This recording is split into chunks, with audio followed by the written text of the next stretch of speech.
My name is Mark Tallman, and I've worked for the Kansas Association of School Boards since 1990 as an advocate, lobbyist, researcher, and writer. And I'm conducting this interview with Dale Cushinberry on behalf of the Kansas Oral History Project, a not-for-profit corporation created for the purpose of interviewing former legislators and other significant leaders in state and local government, particularly those who served in the 1960s through 2010. The interviews will be accessible to researchers, educators, and the public through the KOHP website, which is ksoralhistory.org, and also the Kansas Historical Society and State Library. Transcriptions are made possible by generous donors. David Heineman is the videographer today. And today we're going to be sort of turning our focus to an educator from Topeka, Kansas, who spent, I think, much of his professional career in that area. We want to talk about your experience as a teacher, as a principal, and community leader. So it's an honor to be with you, Dale, Mr. Cushinberry. Well, it's my pleasure. Absolutely. My pleasure. Why don't we start, as we've typically done, by just give me some background on yourself, where you were born, where you grew up, and what moved you into the interest in education and ultimately educational leadership. All right. I grew up in Topeka, Okay. and I was born over by the Expo Center, 1820 Fillmore. Okay. I attended public schools here, particularly before the Brown case. I went to Buchanan Elementary, which at that time was an all-black elementary school. After the Brown case, went to Central Park, which is where Robinson Middle School is now. Okay. And attended there for a few years, and then our family moved to the Highland Park area. Which is, for people who may not know Topeka, that's sort of a move from the central part of the city to the east side. That's correct. And at that time, Highland Park was not in the city. They Okay. were a rural school at that time. And so at Highland Park, I finished at Highland Park Elementary, went to Highland Park Middle School, and then graduated from Highland Park High School. Now, just to clarify that, so this would have been well before the Unification Act that created USD 501? No. Am I correct in that, or was that part of it at the time? No, actually, Topeka Public Schools had their own entity. Right. Highland Park was just outside of that. Okay, And so they yeah, were part of the Topeka system, but not part of the city of Topeka. Correct. Okay, very good. So at any rate, after graduating from Highland Park High School, I was fortunate to receive some scholarships. Was recruited by probably the most famous black college coach at that time, Johnny McClendon. Okay. Now, Johnny went on to become the first black head coach in the NBA. He was the first black coach to coach at a predominantly white Division I school. He sued the NCAA to allow black colleges to participate in postseason play and won. And after being allowed to participate, he won it 3 years in a row. So that was most of my experience. Started at Kentucky State, and I ended up finishing at Emporia State Okay. here in Kansas. So came back to Emporia State to finish up Yes. your, and what were your degrees in? I have a double major, elementary and secondary education. I have a master's degree in counseling and psychotherapy. I have another degree in school administration. Okay. And so did you come back to Topeka from Emporia State directly, or? Yeah, it was kind of a funny situation. I'd planned on maybe trying to go back to Washington, D.C., where my sister lived. Okay. And I was visiting with my mother, and we went to church, and she was proud of the fact that her son graduated from college, and she was telling all the church ladies, this is my son. And we were eating dinner, and I thought, maybe I should stay around for a couple of years so Mom can kind of see the fruits of her labor. Because she had sacrificed a great deal so that all 6 kids could have an opportunity. And I ran into a guy named Onan Burnett. And Onan was principal of Capital City High School at that time. And he said, have I got a job for you? And that summer, I taught archery at Capital City High School. I knew nothing about archery. I learned quickly, though. And so that was my first entrance into the school system. Then after that, I was hired to teach sixth grade at Parkdale Elementary School. Okay. I can't help but we have been reflecting, those of us involved with these recordings, on the small state of Kansas. When I started lobbying for KASB in 1990, Onan Burnett was the lobbyist for USD 501. And so we worked together for a few years until he had retired from that. So haven't heard that name in a while. That brings back good memories. He certainly provided me some mentoring when I was getting started in that. Quite a gentleman. He'd been around a lot and he knew a lot, and he kind of helped guide me in my initial entrance. Okay. So the first level of teaching you had was what? Elementary. In elementary. So, okay. I'm just kind of interested in your progression then as a teacher. Yeah, it was kind of funny. Here's a guy, 6'4", black guy, teaching elementary school, sixth grade, and there wasn't then, and there still isn't, a lot of men at the elementary level. And it was really interesting. The kids didn't care whether I could teach or not. All they cared about is I could dunk the basketball on the playground. And so, but it was a great experience. I think the elementary teachers' hats need to be off to them because they're definitely boots on the ground, and they give the kids a start. And when you ever go into an elementary school and you watch the elementary teachers work, they don't have a lot of breaks. They'll get the music class, or possibly kids going to the library, but they're responsible for those kids all the time. And so it was quite an experience. I enjoyed it. I learned a lot. And then what was your, what were some, I want to come back to some other background, but just to sort of get it on the record, what further steps did you take within the district till you ultimately became principal? Okay, I was at Parkdale for 2 years. Then I was offered a fellowship at Emporia State to work on my master's degree. Okay. So I left 501 after 2 years, went back to Emporia State.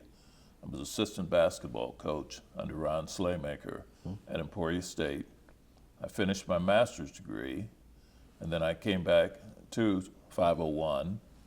At that time, I was placed at Highland Park Junior High as a counselor and head basketball coach. Did that for a couple of years, and they made a change in administration. And I had some background in administration and almost finished my degree, and they named me the interim principal that year. Now, the irony about that year was Highland Park was going to close at the end of that year. And so my job was to start the year and close it at the same time. And so after Highland Park Junior High was finished and I was interim principal, I was then offered a position at Highland Park High School as an assistant principal. Okay. They didn't have any principalships at the time. And so I took that for 4 years. And then I ran into a president at Washburn University, a guy by the name of Dr. John Green.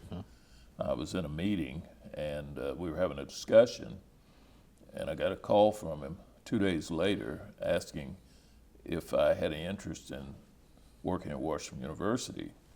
Well, at that time, I really didn't. And I think his interest was also to have me as a basketball coach. And I met with him, and he talked about me being an assistant basketball coach under Bob Chipman, who Bob and I were good friends, and that was not an issue. For viewers, we don't know when they'll watch this, but a very long-standing and very successful coach at Washburn. Oh, absolutely. Played under Jack Hartman at K-State. And so at that particular time in my life, I was wanting to make a transition from basketball. I didn't really want to pursue that as a job, and so I called him back and told him that I would not be interested in the position because I wasn't interested in coaching. He called me back 3 days later and wanted me to meet with the head of the education department. And at that time, I believe it was Dr. Oldham. And we talked, and he said, would you be interested in teaching in the ed department part-time? And the other part of the time, you could be in university relations, half and half. So I ended up taking a position and taught half-time in the education department and worked in university relations. At that time, I was under Dr. Mary Rowland, and we were able to establish the Minority Affairs Office. We were able to establish the Advising Center for Non-Declared Majors, and so on and so forth. Okay, I was there 7 years, and I ran into a Topeka Public Schools superintendent by the name of Marvin Edwards. And we were talking at a luncheon, and he leaned out and kind of gave me the old side eye, and he said, I understand you used to be in 501. And I said, that's correct. We need you back. And we got talking, and he was going to assign me to a principalship at Lafayette Elementary School. Well, during that summer, after I'd signed the contract, he ended up moving as superintendent. So the new superintendent came in was Dr. Gary Livingston, who I knew well also. Gary called me in July. He said, there's been a change of plans. I said, what do you mean change of plans? Do I have a job or don't I? And he said, no, you have a job, but I need you at Whitson Elementary as opposed to Lafayette. And he said, I think Whitson needs you as well. And so I took the position at Whitson. I was there 5 years at Whitson Elementary. Great opportunity, made a lot of friends, enjoyed the environment, enjoyed working with the kids in the community. After 5 years, the superintendent, a new superintendent at that time, Dr. Weaver, asked to meet with me. And we met, and he said, are you interested in being a high school principal? And I said, no, I'm not dissatisfied with what I'm doing at the elementary level. And then he talked and he said that they were needing to make some changes, and my name keeps coming up. And I said, well, as I want to reiterate, I'm not dissatisfied where I'm at. Then he took a deep breath and he kind of reminded me that my contract said, or as other deemed necessary by the superintendent of schools. And, so they'd like you to volunteer, right. but if not. And you know, I kind of looked at him and arched an eyebrow, and I said, well, Dr. Weaver, that's not the only option on the table. And he said, well, I don't know what other options there are. And I said, yeah, I could resign. And he said, well, there's no need to do that. And so I said, let me think about it. 2 days later, I'm in Dillon's grocery store, and a lady who's a friend of my mother's stopped me and put her hand on my shoulder and said, son, I'm so glad you're going to be at Highland Park. We need you. And I said, oh, my goodness, what can I do? So I went back the next day, called Dr. Weaver and said, look, I will do this for 5 years. And then I had to reevaluate. I ended up staying 16 years and retiring as a principal at Highland Park High School. Okay. So it sounds like you had opportunities to do other things. Yes. But I guess what I'm curious about is, what do you think it was that first led you to considering a career in education, you know, in public school teaching, and then what was it that kept bringing you back into these different positions of leadership, starting maybe from a personal viewpoint? Well, you know, I really, when I went to college, my first major at Kentucky State was broadcasting. Really? Yeah, I wanted to You have the voice. Wanted to be a DJ, wanted to be a newscaster, and sports announcer. When I transferred to Emporia, they didn't have the program. Okay. So I kind of milled around, non-declared for a semester or two. And I decided it would be cool to be a businessman, carrying an attaché case. And I started taking business courses. That wasn't my cup of tea. They were too linear, weren't as interactive as far as interacting with people was concerned. And I was working at a place called William Allen White in Emporia. During the summer, I was working for the Recreation Commission. Okay. Dr. Lee Barron was the director then. I was having so much fun at my center, they would drop off equipment, and I was to design activities for the kids. When the truck would come at 5, we weren't even ready to go because we were having so much fun. And so they would always remind me, hey, you need to be ready at 5 because we have to get this stuff back to the rec center, right? At the end of the summer, I was in the ed building, and I ran into Dr. Waters, Harry Waters, who was my advisor. Okay. And I said, Dr. Waters, what can I do and make money working with kids? He didn't even bat an eye. He said, you should teach. And I said, well, I don't know about that. I don't know that I've distinguished myself in the classroom, and I don't know that I would be the best candidate to be a teacher. And he leaned forward and he arched an eyebrow and he said, what you just told me makes me realize that you in fact will be a great teacher because you will know the importance of putting forth the effort to get the results, and you'll be able to communicate that to young people.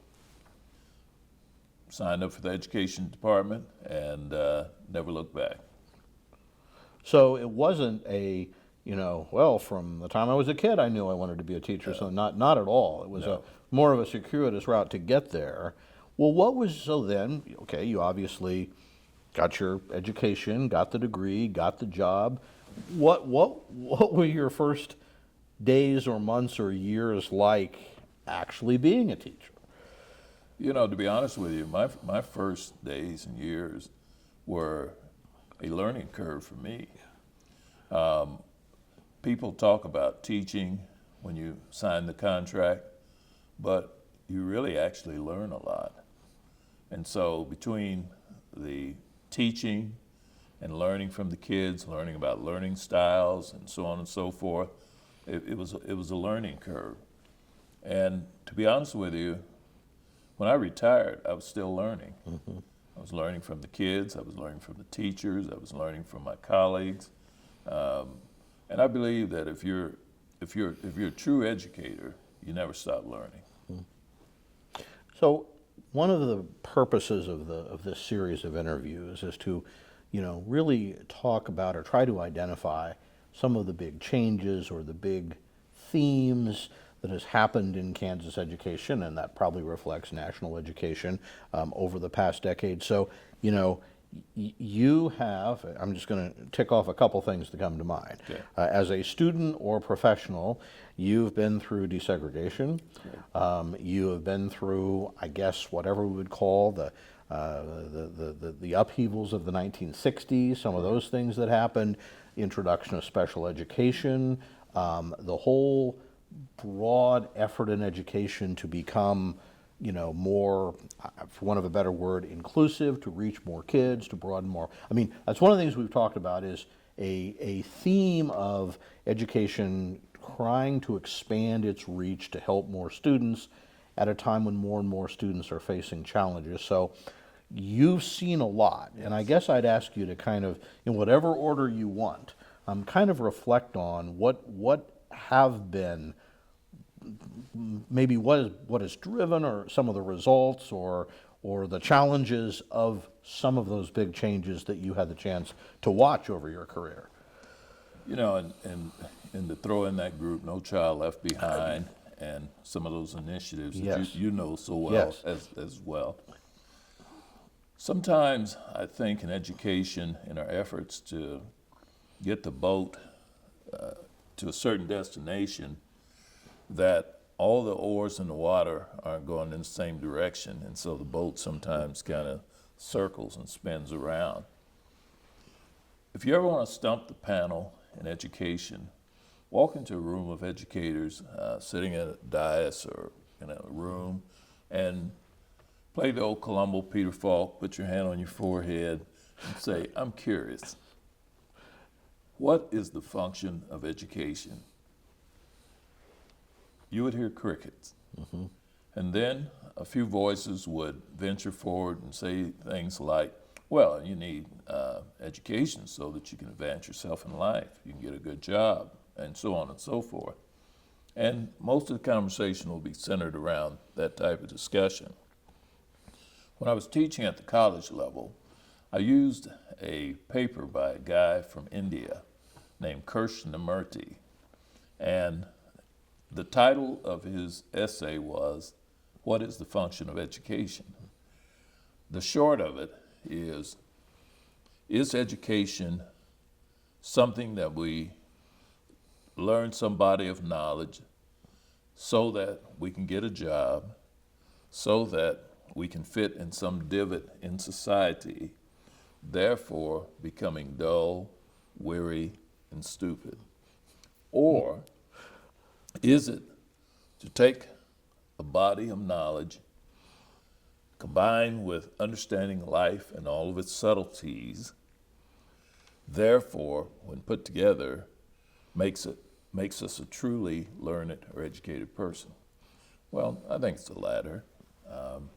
I think oftentimes educational directives are politicized, and they really aren't as focused on helping our young people understand what true education is and understand the creative process, because many of the things, we talk about AI and all that today, those kind of advancements don't come from fitting in divots in society. They come from thinking out of the box, getting kids to wonder. And we've lost a lot of that in education, in my opinion. And so when I go into buildings, when I was supervising student teachers, teachers are compressed into teaching toward state assessments. They're unpacking and trying to boil down those things that are going to be tested. And they don't venture out anymore. And so kids now are proficient on state assessments, but they're not truly educated.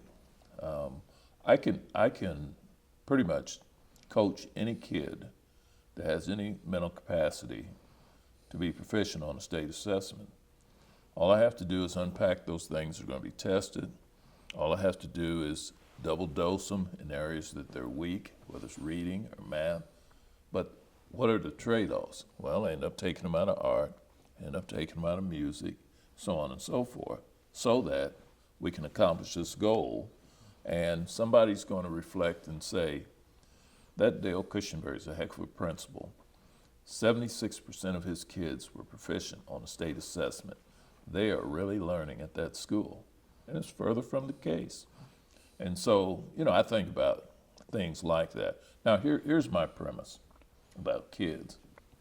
Kids are fine. They really are. What our kids are victims of are systems failures, systems that fail around them, whether it be the home front, whether it be our schools, whether it be our churches, on and on.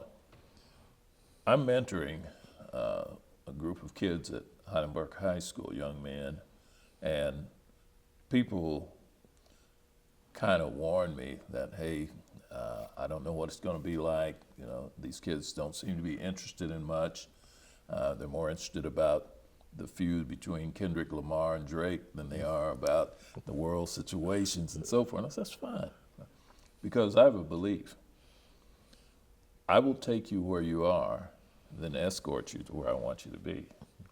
Most people try to fight where the kids are, and at the expense of being able to move the agenda forward, they have this guerrilla warfare. Now, if you don't do what I told you to do, I'm going to write you up. I'm going to send you to the office, and so on and so forth. Rather than saying, oh, what is that you're doing? I see. That's pretty interesting. At some point in time, I'd like to have you tell me a little bit more about that, and maybe the rest of the class. But at this time, I'd like to have you join the rest of us. And you escort them. And so I guess my whole opinion about education today, there's nothing wrong with our kids. There really isn't. Oh yeah, they're exposed to so much more. I mean, when I grew up, the TV shut off at 10 o'clock and the test pattern came on. And we're showing our age, because I can remember that too, I think. and we had no choice but to go Yeah. to bed, or our parents insisted we went to bed anyway. You know, on TV today, our kids can learn everything from making a baby to a bomb. And they're exposed to it. And we think that we can shield them and life will be fine. No, we can't. They're exposed to it. And the worst thing that we can do is play hide and seek from our young people, whether it's your own personal child or someone else's child. When you see a student having an emotional reaction towards something, find out what that's about. Whenever you see a student that's excited about something, find out what that's about. And you build and you escort. You're in the escort service. See, I believe we should do away with calling people teachers, principals, counselors. We should just be a Ways and Means Committee. You know, our whole job are to look for ways and means to help our children be successful. And you know what? If we think in those terms, we don't get so categorically stifled by this is my job, this is my job, this is my job. It's our job to create an environment, to create a culture where our kids can meet success. So, you know, you're giving me some things to think about. I hope people are watching this as well, but I'll share with you a couple of developments that I've followed over my career, and maybe let you respond. I mean, on one hand, you know, we know there is a love-hate relationship, I think, with assessments, right? Yes. State or whatever. Right. On one hand, it's a common measure. We talk about it. You know, it's something that is always pointed to, and yet there's also a lot of people who say, but that's too narrow. Yeah. So on one hand, if you look at those measures, education hasn't progressed very far over the last number of decades. If you look at measures like,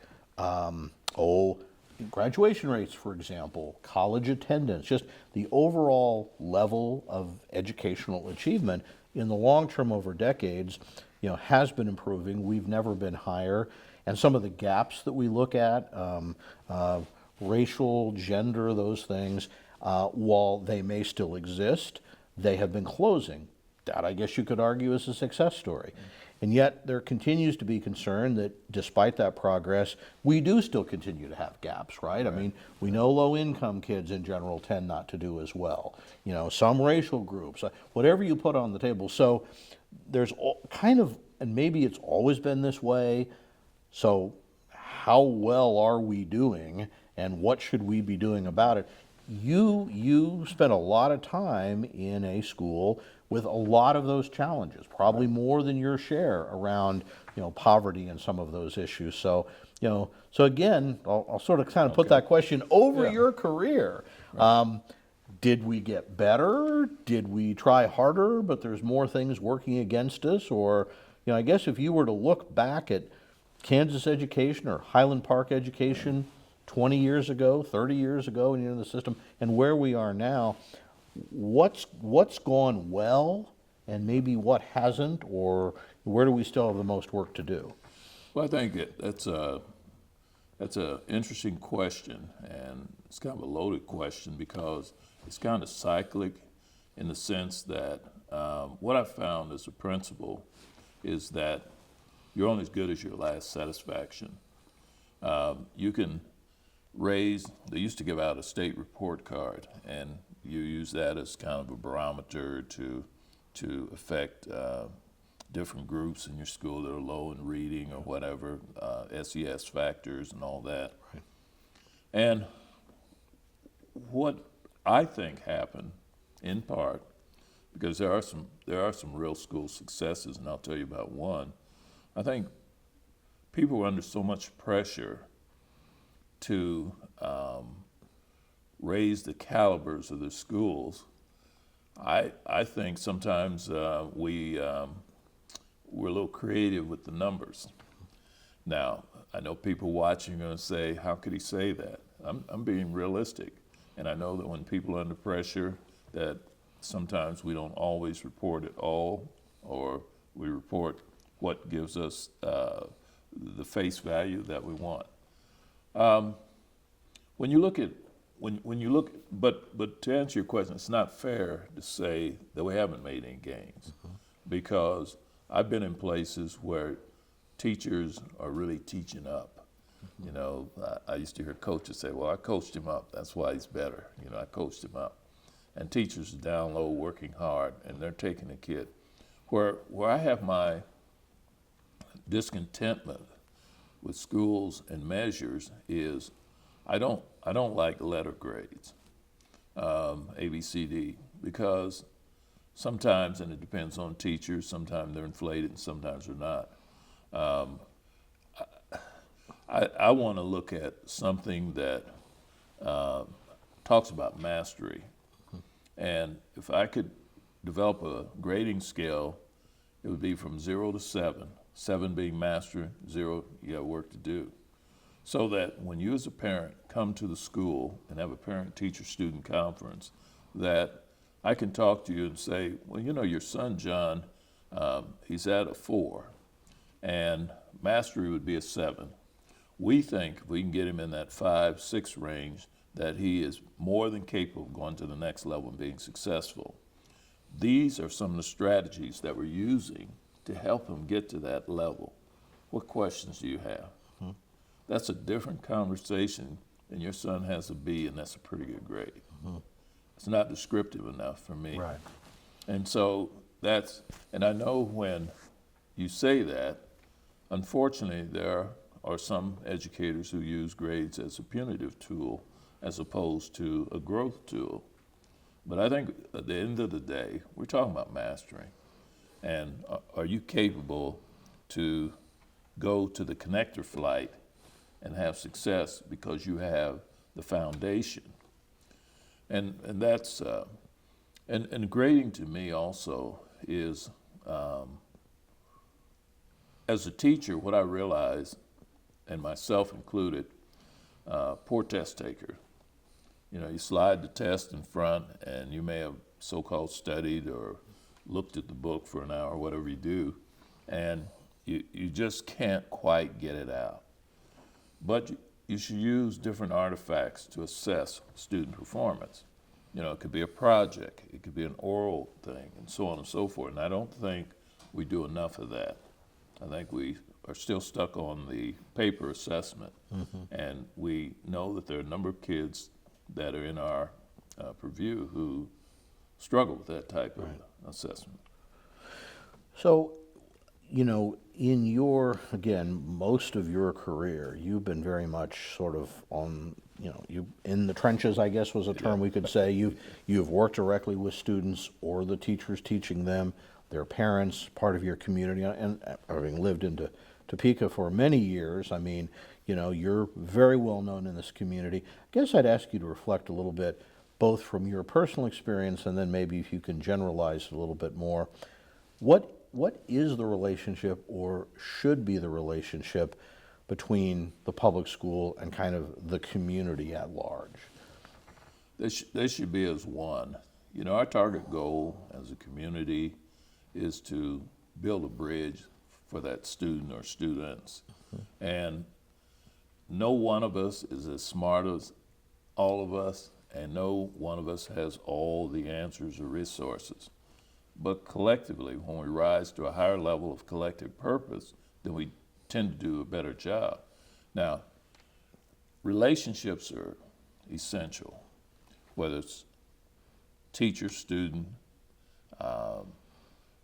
teacher, parents, community, and so on and so forth. And what I found as a principal, I used to come into communities and I would go to garage sales, pancake feeds. When I was a principal at the high school, every third Sunday I'd go to a different church in the community. And it's really interesting when you walk into a place and people say, "Isn't that the principal from Highland Park High School?" And the conversation starts to pick up and you become a known entity. It's a lot easier to deal with things that are relevant when you're a known entity and you don't have to go through the introductories or try to convince somebody that you're there for them, because you've already established that prior to any situations that could occur. And I found that out, whether it was dealing with gang issues or whatever, that I could go with a couple of my people to visit with some of the gang leaders in the community. And my favorite comment to them is, "Look, I don't run anything out here. You know, my turf is from 23rd Street, 25th Street, California to Bellevue, but I need your help." In the 16 years that I was a high school principal, we never had one weapon in the building, one gang fight, no graffiti on our walls or broken windows. Now, that wasn't as a result of having a lot of security and police. It was the result of a relationship. Because one thing about kids that are in gangs or different kinds of sets, we can argue about their activity, but their bond is word. And if they bump fists with you and say there won't be anything happening at your school, there will not be anything happening at your school. Now, they may shoot at each other out there, but it won't make its way to your school. And I find that many administrators, teachers underplay those relationships. When you meet a parent who struggles, you know, they struggle as a student themselves. They had a child when they're very young. They're just trying to meet their Maslowian needs. And that parent comes to a teacher conference and is made to feel less than. What type of cooperation do you think you'll get? Or progress reports. You know, you always send out progress reports to let parents know prior to grade cards coming out, student progress. Well, many of the parents don't respond to them because they hear so much negative about their child. So we developed programs where our social workers, counselors, a parent said, "Well, I can't come to parent-teacher conferences because I work." Okay, what kind of sandwich do you like? We'll go by Subway and pick you up a sandwich and chips and a drink, and if you'll just give us 15 or 20 minutes of your time. You got to be creative and ways that you make that contact and you keep that contact and you build relationships. And even when you have those situations, and you will have them, where things aren't going as well as they should, it's a lot easier to sit down with a parent and say to them, "Look, I know you're upset. Now, the board won't let me talk the language that you're talking.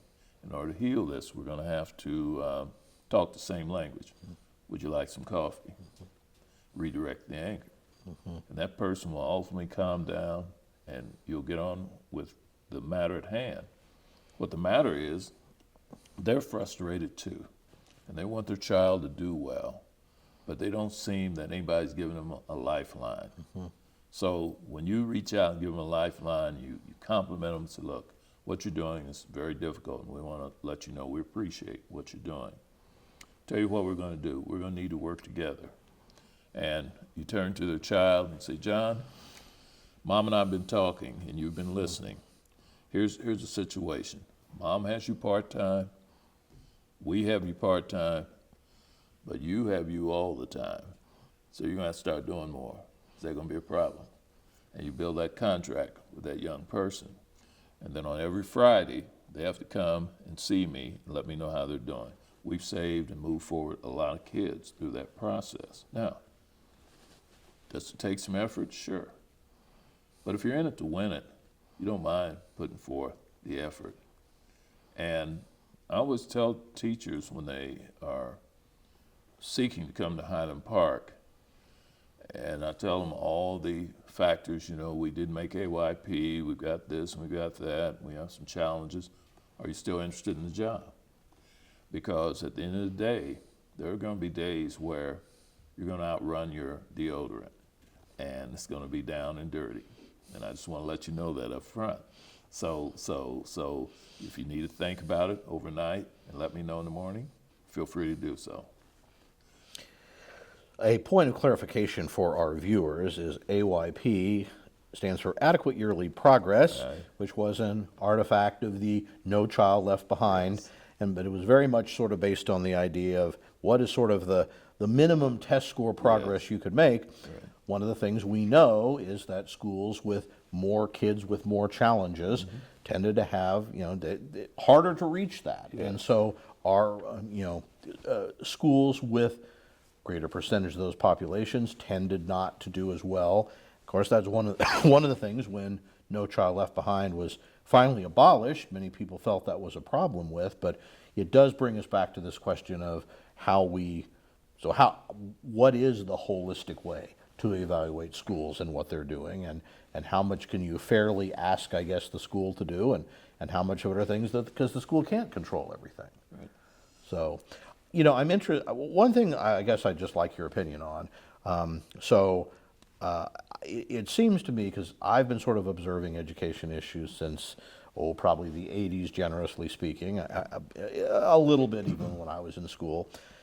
And it seems to me that, broadly speaking, there has been a shift between people worrying about, you mentioned gangs, and it just, where a lot of the concern about our schools, and particularly maybe schools that frankly people thought other schools were, not necessarily their own, we were worried about gangs, we were worried about fighting, we were worried about drugs, we were kind of worried about, kids getting along with each other, and that's where the problems we're seeing. My understanding is there's a lot of data that says that many of those issues aren't as big of issues now as more internal issues for kids. That now what we tend to hear about when we talk to people is problems with depression, problems with anxiety, inability to focus, get along with other kids. Is that kind of your experience as well in your role, that kids are still facing challenges, but they're a little bit different than maybe they were 20, 30, 40 years ago?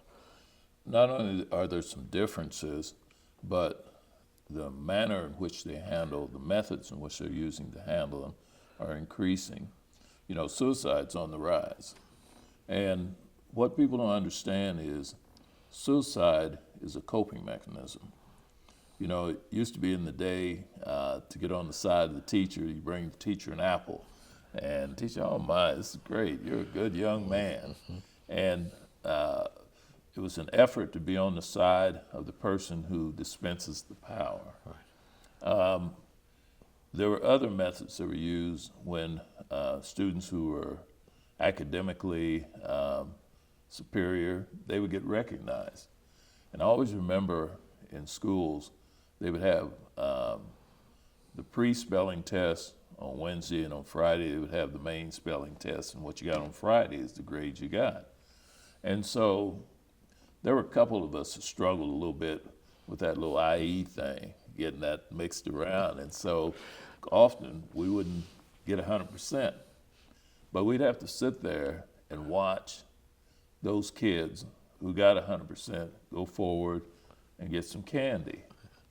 And you think about how you feel when you're sitting in that seat and your colleagues are getting candy, and the only reason you don't get candy is because you couldn't get that IE thing straightened around. So what happens, and I'll tell you the coping mechanism, because this is a true story, some of us who couldn't get the IE thing straightened around, decided to bring her own candy. And so when the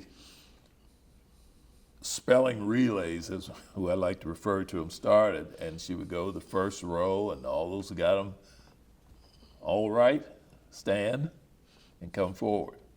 By the time they got to the second row, we decided it was time to break our candy out. The only problem was our candy were M&Ms. And so in opening them, they overtore the package and they spilled on the floor. M&M's everywhere. And they sound like BBs. Oh And my the God. teacher turned and had that laser look. And I remember having to stay in after school. And but it's a coping mechanism. Kids want to be successful, and that's why I encourage teachers, if you have ways of rewards in your classroom, make sure everybody is a participant, Right. because they'll figure out other ways to compensate if you don't. And kids today also, if they can't please anybody, they can't get good grades, so the teacher's upset with them. Their parents are upset with them. They don't feel like it's worth it. I'll just leave it all together. And that's where suicides start to creep in, because people think of them as a selfish, dastardly act, but they don't look at the fact that maybe it's a coping mechanism. Now, we can argue it's not the one we would prefer anybody take or consider, but we have to look at the role that we play in shaping our environments that could possibly produce that. The other is the social media. I've had the opportunity to intervene with a couple young ladies who were contemplating suicide because they had dated these young men for a while and thought that they were tight, as they say, and only to break up. Now, during the process when they were tight, they took illicit pictures. Pictures obviously their parents and mothers certainly wouldn't approve of. And now this young man has put them out all over the media. The girl's embarrassed. She doesn't want to go to school, doesn't want to go out in public, doesn't want to be around her friends. So she feels like her only option is to leave it all together. Mm-hmm. So the question used to come to me as a principal about,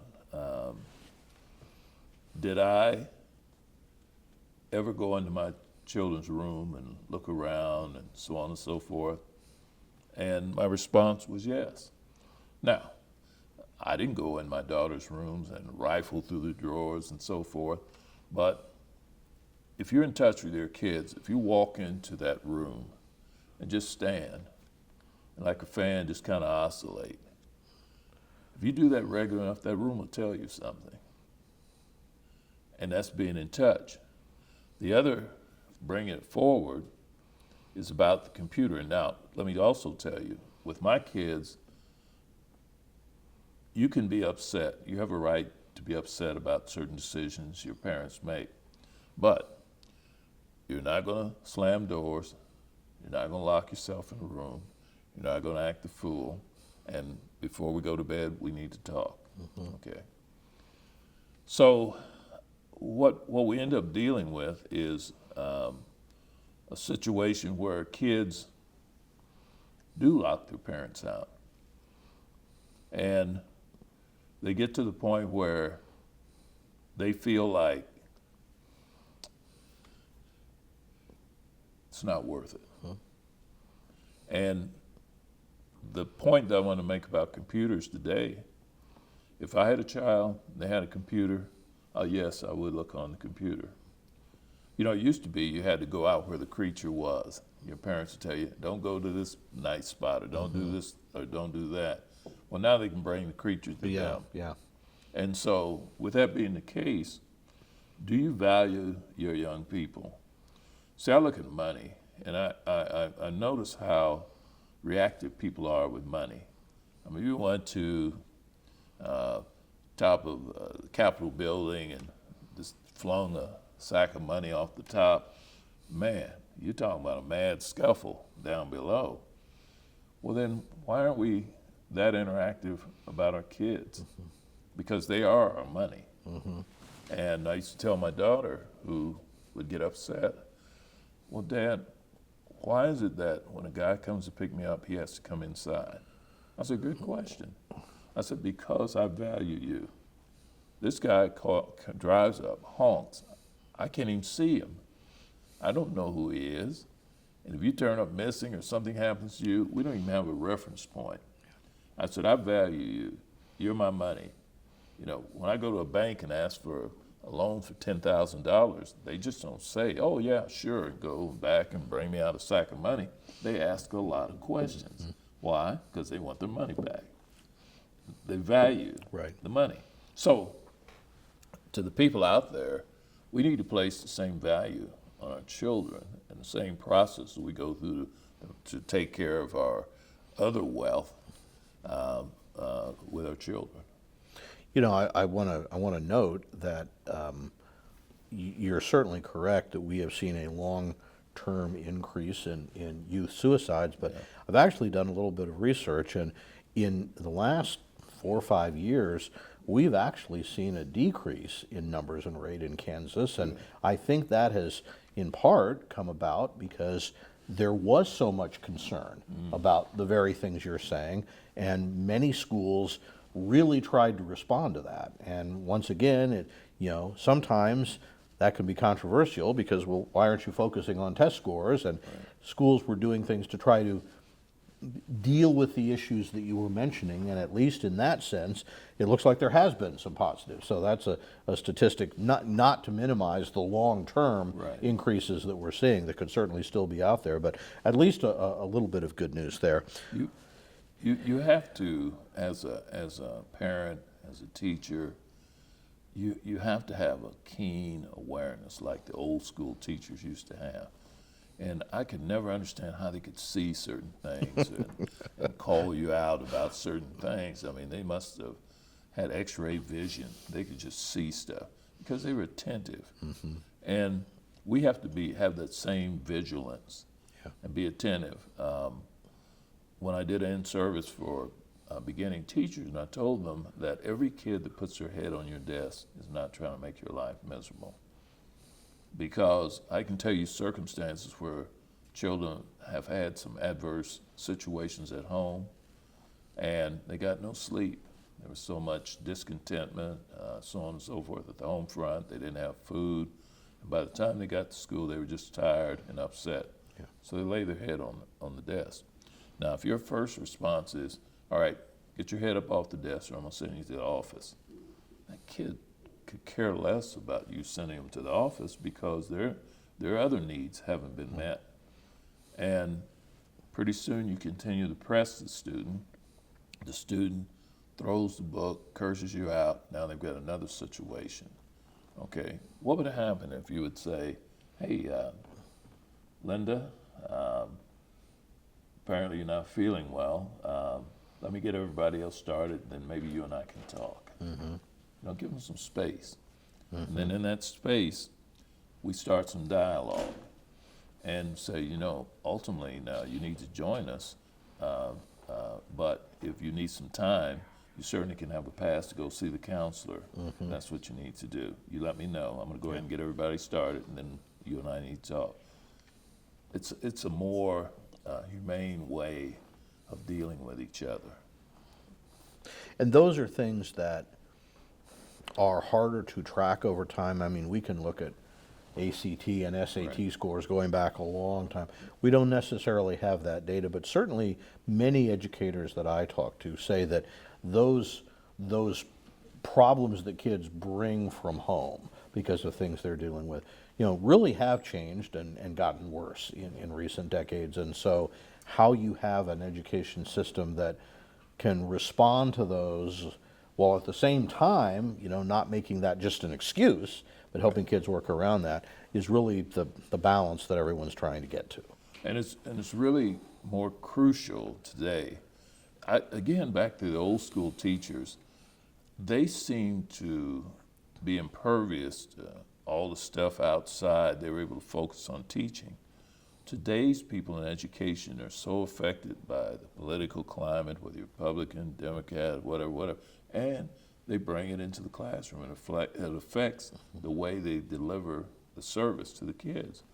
And so, whatever ways your personal beliefs are, if you get in the field of education, you're going to have to leave the guns at the door and come in with a focus on being a resource, being a Ways and Means Committee, not judging, not talking about the single parent or the whatever, but saying, okay, I'm glad you're here. Let's see what we can do. Well, that's probably a good place to begin to wrap up. I want to give you the opportunity to take a minute, and are there any things that you think are important to bring up, maybe that I haven't asked you, or some things you're really excited about, or maybe that you accomplished, or regrets? And then maybe one last thing, you mentioned mentoring, if there's anything kind of you're doing now in retirement that you want to share with us. Yeah, I think mentoring and working with young men, and ultimately we got to bring the young ladies to the table because they need to be having the conversation together. I think it's exhilarating. I think too much that's occurring right now, adults are playing hide and seek from our young people because they vote their fears about them and they don't understand the possibilities or realities. And when you go into a room, oh yeah, they're going to be clowning, jiving around, and then you have to have a means of bringing a focus. And I have a question I always ask them, and it just sobers them up, and that is, who cares whether you live or die? And the room will get kind of quiet, and well, I care. I said, well, do you remember a kid by the name of Trayvon Martin?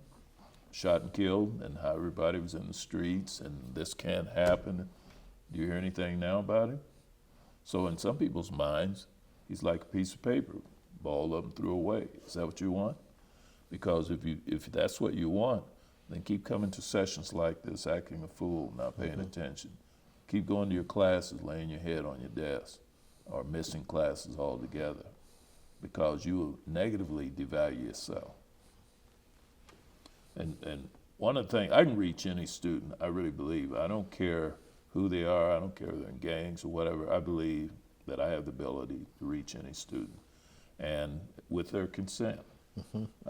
Oftentimes with young people, if they're reluctant learners or reluctant participants, we feel we have to kick the front door in their house. No, you check it, jiggle it, you appeal to them to open it, but then you go try the side door and the back door with other methods. And you'd be surprised that sooner or later, that student, if they understand that you're there for them, they'll leave one of those doors open. Because I don't believe any young person comes to us saying, I want to be unsuccessful. Yeah. Now, they may not always have the tools in their box to be successful, but that's where we come in. And I think, for me, one of the privileges that I've had was to be able to work with other people's kids and to be able to establish something that not necessarily is measured by A, B, C, or D grade, but can honestly say that they're more when they left than they were when they came. Well, that may be a good place to wrap up. I think, if anything, that kind of sums up one of the things we've heard over and over in this series of education interviews about what people have tried to do and how we've tried to see education continue to improve and serve more kids. So thank you for sitting down with us. Thank you for your service. And as always, yes, sir. Pleasure, man. Thank you to our viewers who obviously make this possible, and good luck in the future. Thank you.